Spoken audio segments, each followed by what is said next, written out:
Film contrast को प्रभावित करने वाला दूसरा कारक है फिल्म डेंसिटी। देखो कैरेक्टरिस्टिक कर्व की जो स्लोप होती है, जो ढलान होती है, वो क्या होती है, जो आपकी जो एक्सपोजर है उसके साथ में क्या होता है, डेंसिटी के साथ में परिवर्तित होती है। ये ज्यादा टोय और जो शोल्डर रीजन होता है, इस टोय और शोल्डर रीजन में ज्यादा सही होता है। कैसे होता है कि डेंसिटी के साथ आपकी जो ये जो कर्व की स्लोप है, ये कर्व स्लोप क्या होती है, चेंज होती है। देखो यहाँ पर डेंसिटी के साथ में कितना ज्यादा चेंज आ गया स्लोप में, यहाँ पर कितना ज्यादा चेंज आ गया, लेकिन इस एरिया के अंदर चेंज क्या है, कम है। जैसे जो इसकी ग्रेडियंट है वो वैसे ही रहेगा, लेकिन इस पार्ट के अंदर टोय और शोल्डर रीजन के अंदर क्या होगा, ये डेंसिटी के साथ में कर्व की स्लोप में परिवर्तन और भी ज्यादा आ जाता है। कैसे आ जाता है, देखो ये मान लो एक बॉडी पार्ट है जिसमें ये तो हो गया बोन और ये हो गया सॉफ्ट टिश्यू। ये क्या हो गया, सॉफ्ट टिश्यू हो गया। मान लो इस पर एक्सरे बीम गिर रही है, इस पर इसको हम एक्सरे से एक्सपोज कर रहे हैं, तो बोन से क्या होता है, बहुत ही कम रेडिएशन निकलता है, लेकिन सॉफ्ट टिश्यू से क्या होगा, ज्यादा रेडिएशन निकलेगा। सॉफ्ट टिश्यू से क्या होगा, ज्यादा रेडिएशन बाहर निकलेगा। इसके कारण एक्सपोजर में, लोग रिलेटिव एक्सपोजर में डिफरेंस कितना आ गया आपके, यहाँ पे 4 निकल गया, यहाँ पे 1 तो यानी 4:1 इसके अंदर डिफरेंस आ गया है। तो इसके अंदर डिफरेंस कितना हो गया, एक्सपोजर में डिफरेंस कितना हो गया, 4:1, यानी आपके लोग रिलेटिव एक्सपोजर के अंदर भी डिफरेंस कितना होगा, 4:1 ही होगा। और इसके कारण जो डेंसिटी के अंदर जो परिवर्तन आएगा, वो डेंसिटी में परिवर्तन भी क्या आ जाएगा, डेंसिटी क्या होगी, यहाँ पे 4 गुना ज्यादा डेंसिटी होगी, यानी डेंसिटी की वैल्यू 2 हो जाएगी। और आपका ट्रांसमिटेंस क्या होगा, 100/1 होगा। ये क्या होगा, 100/1 होगा।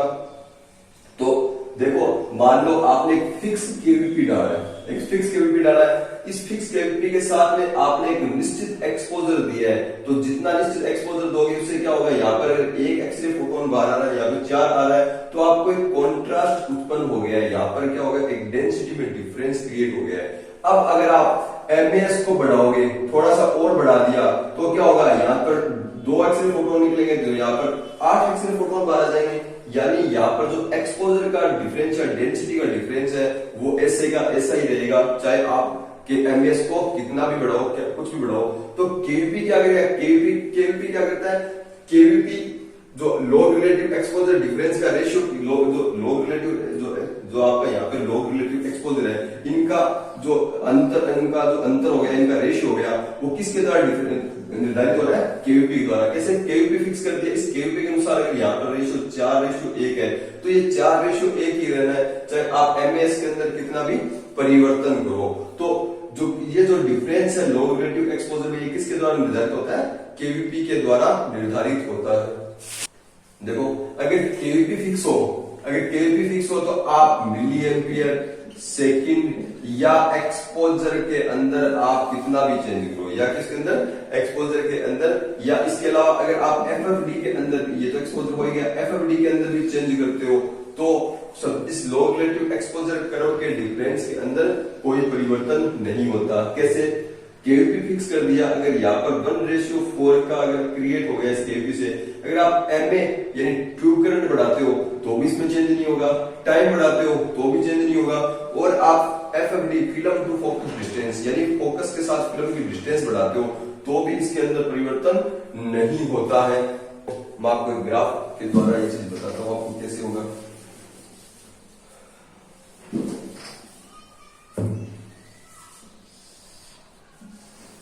ये ग्राफ पेपर है, इस पर ये हो गया, मान लो आपने एक किसी फिक्स केवीपी, यहाँ पर क्या है, केवीपी फिक्स है, हम किसी एब्डोमेन एक्सरे के लिए कर रहे हैं, केवीपी फिक्स है, और लोग रिलेटिव एक्सपोजर का हमने एक ऑप्टिमम, एक ऐसा,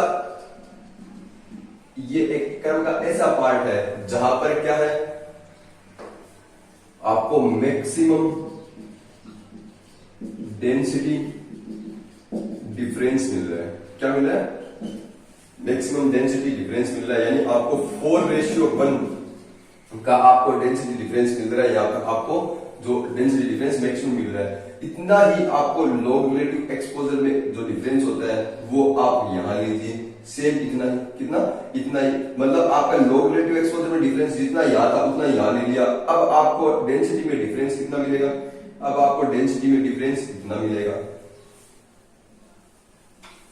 यहां पर क्या होता है, लेस डेंसिटी डिफरेंस। और यही पार्ट आप शोल्डर रीजन में ले लीजिए। आप यहां पर भी एक्सपोजर में डिफरेंस है, उस डिफरेंस को आप यहां लो। यहां पर भी क्या है, लेस डेंसिटी डिफरेंस। देखो ये हमने एक फिक्स केवीपी पर एक एक्सरे किया है, जिस एक्सरे के लिए हमने क्या किया, एमए, सेकंड और एफडी, ये तीनों क्या कर लिए, एकदम से करेक्ट लिए।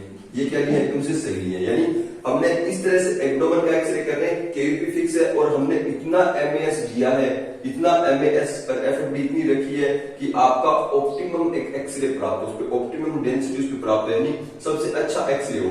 तो उससे आपको क्या मिलती है, जो एक्सरे फिल्म के अलग अलग पार्ट पर जो डेंसिटी का डिफरेंस है वो आपको मैक्सिमम मिलेगा।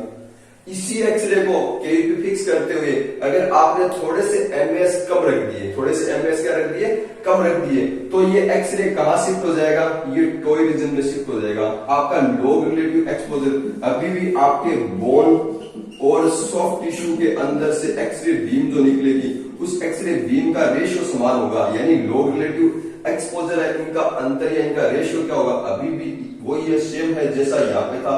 लेकिन यहां पर आपको एनफ, नॉट एनफ एमएस, आपको सही से एमएस नहीं मिल पाता क्योंकि आपने एमएस को क्या कर लिया, कम रखा। तो ये फिल्म क्या कहलाती है, अंडर एक्सपोज फिल्म कहलाती है। क्या कहलाती है, अंडर एक्सपोज फिल्म कहलाती है। ये क्या होगी, अंडर एक्सपोज। क्यों, क्योंकि आपने इसको कहां पर शिफ्ट कर दिया, आपने इसको टॉय रीजन में शिफ्ट कर दिया, थोड़े से एमएस कम रख दिया। मान लो आपको एब्डोमेन का करेक्ट एक्सरे के लिए आपको 100 एमएस चाहिए थे और आपने 50 एमएस ही रख लिया, तो ये क्या हो गया, लेस डेंसिटी डिफरेंस। आपको डेंसिटी में डिफरेंस कम मिलेगा, तो क्या होगा, एक्सरे ज्यादा सुटेबल नहीं होगा। इसी को आप अगर इस रीजन के अंदर आप शिफ्ट कर देते हो, कौन से, शोल्डर रीजन में। कैसे, आपको 100 एमएस चाहिए थे करेक्ट एक्सरे के लिए, लेकिन आप यहाँ पर 200 एमएस दे देते हो या इससे भी ज्यादा दे देते हो, तो आपको क्या होगा, ये एक्सरे कहां शिफ्ट हो गया, शोल्डर रीजन में। यहाँ पे आपको डेंसिटी डिफरेंस कम मिलेगी और यहाँ पर मोर एमएस, आपको मोर एक्सपोजर, बहुत ज्यादा एक्सपोजर आपको मिलेगा, जिससे क्या होगा, ये ओवर एक्सपोजर हो जाएगा, ओवर एक्सपोज फिल्म हो जाएगी और ये करेक्ट एक्सपोजर मिलेगा यहाँ पे। तो डेंसिटी डिसाइड करती है कि डेंसिटी डिसाइड करती है आपके एक्सरे फिल्म पे कॉन्ट्रास्ट कैसे होगा जब केवीपी फिक्स हो। केवीपी फिक्स हो तो आप डेंसिटी के द्वारा आप देख सकते हैं कि आपको कहां पर मिलेगा। और अगर आप यहाँ पे डेंसिटी 2 के करीब है, अगर आपको डेंसिटी और भी ज्यादा, डेंसिटी 3 के करीब मिल रही है, डेंसिटी d/3 का मतलब क्या होता है, 0.1% ट्रांसमिटेंस। यानी जितनी आप जो लाइट फोटोन इस पर डालोगे फिल्म पर, उसमें से आपको सिर्फ 0.1% ही एक्सरे बीम ट्रांसमिटेड मिलेंगी, आप बाहर निकलेगी। इस कंडीशन में क्या होगा, आपके पास बहुत ही कम विजिबल पैटर्न उत्पन्न होगा। मतलब एक्सरे फिल्म पर आप लाइट डालोगे, स्पॉटलाइट डालोगे, तो पार बहुत ही कम लाइट आएगी। इसीलिए इस कंडीशन में क्या होगा, बहुत ही कम विजिबल कॉन्ट्रास्ट उत्पन्न होगा। और मानव की आंखें क्या होती है, मानव की आंखें लो विजिबिलिटी में, लो कॉन्ट्रास्ट को नहीं देख सकती। मतलब विजिबिलिटी कम हो, लाइट कम हो, उस कंडीशन में हम क्या कर सकते हैं, लो कॉन्ट्रास्ट को ज्यादा अच्छे से नहीं देख सकते। इसीलिए ऐसी फिल्मों को देखने के लिए स्पॉटलाइट की बहुत जरूरी होती है। मतलब व्यूइंग बॉक्स लगाने के लिए के जरिए ऐसी फिल्म देखने की बहुत ज्यादा जरूरत होती है इसके अंदर। फिल्म कॉन्ट्रास्ट को प्रभावित करने वाला तीसरा फैक्टर है स्क्रीन और डायरेक्ट एक्सपोजर फिल्म। क्या है, स्क्रीन और direct exposure film.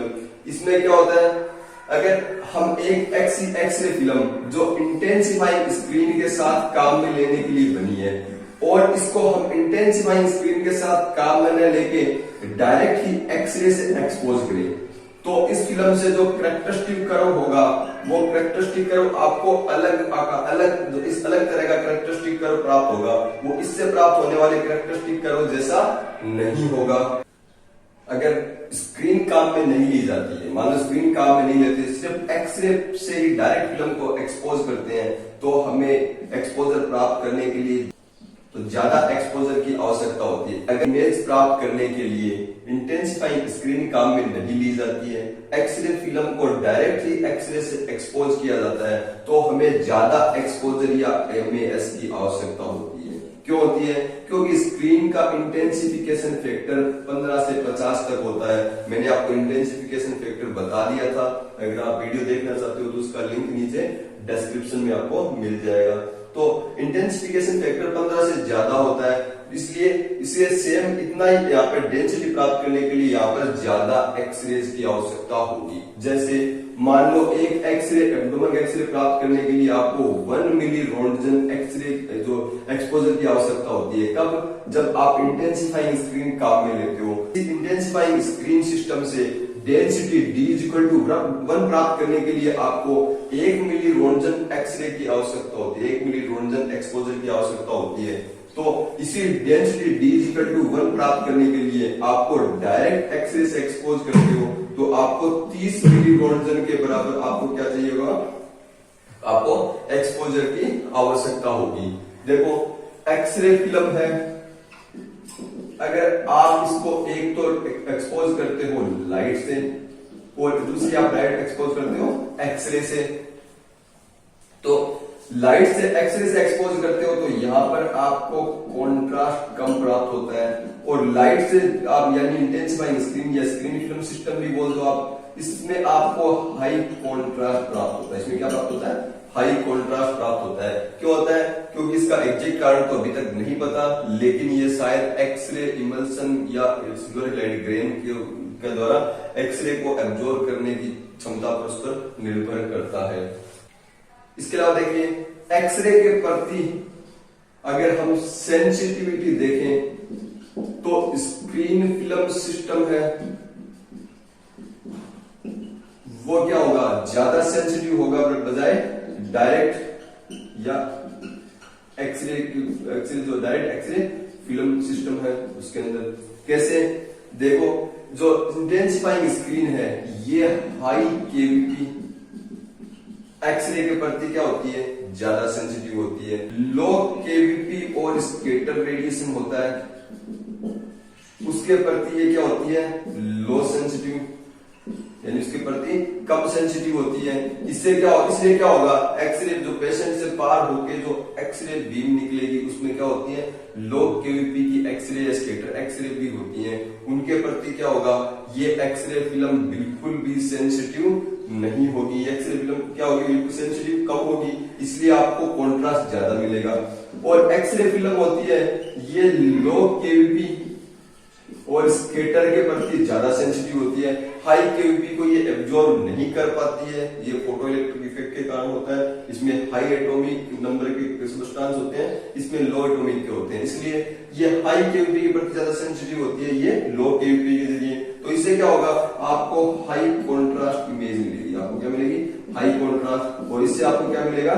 Low contrast image आपको प्राप्त होगी। इसके अलावा फिल्म कॉन्ट्रास्ट को प्रभावित करने वाला चौथा फैक्टर होता है फिल्म प्रोसेसिंग। क्या होता है? Film processing. अगर आप डेवलपमेंट या टाइम इन दोनों को आप इंक्रीज करते हो, इन दोनों क्या करते हो? आप इंक्रीज करते हो, तो एक पॉइंट तक आपका एवरेज ग्रेडियंट और आपकी क्या बढ़ती है? फिल्म की स्पीड बढ़ती है। क्या होता है? आप डेवलपमेंट टाइम और टाइम दोनों बढ़ाते हो तो एक पॉइंट तक क्या होता है? आपका एवरेज ग्रेडियंट और आपकी फिल्म की जो स्पीड है वो दोनों बढ़ती है। लेकिन एक निश्चित पॉइंट से ज्यादा अगर आप डेवलपमेंट टाइम और जो आप डेवलपमेंट टाइम बढ़ाओगे तो फिल्म पर क्या होता है? फॉग फॉर्मेशन भी होता है। डेवलपमेंट टाइम वो ये क्या करता है? Also increase fog formation. क्या कहता है? Fog formation. अतः डेवलपमेंट अगर फिल्म प्रोसेसिंग में देखें तो डेवलपमेंट टाइम से क्या हो सकता है? डेवलपमेंट टाइम से आपका एवरेज ग्रेडियंट बढ़ेगा, और एवरेज ग्रेडियंट बढ़ेगा तो आपका फिल्म कॉन्ट्रास्ट भी बढ़ेगा। इसके साथ में आपकी स्पीड बढ़ेगी, स्पीड बढ़ेगी तो आपको ज्यादा डेंसिटी प्राप्त होगी, और लेकिन इसके साथ में फॉग फॉर्मेशन होता है जिसके कारण आपका इमेज कॉन्ट्रास्ट भी क्या होता है? कम होता है। तो ये फिल्म कॉन्ट्रास्ट के चारों पॉइंट हो चुके हैं। कल हम चलेंगे एक नए टॉपिक की ओर, तब तक के लिए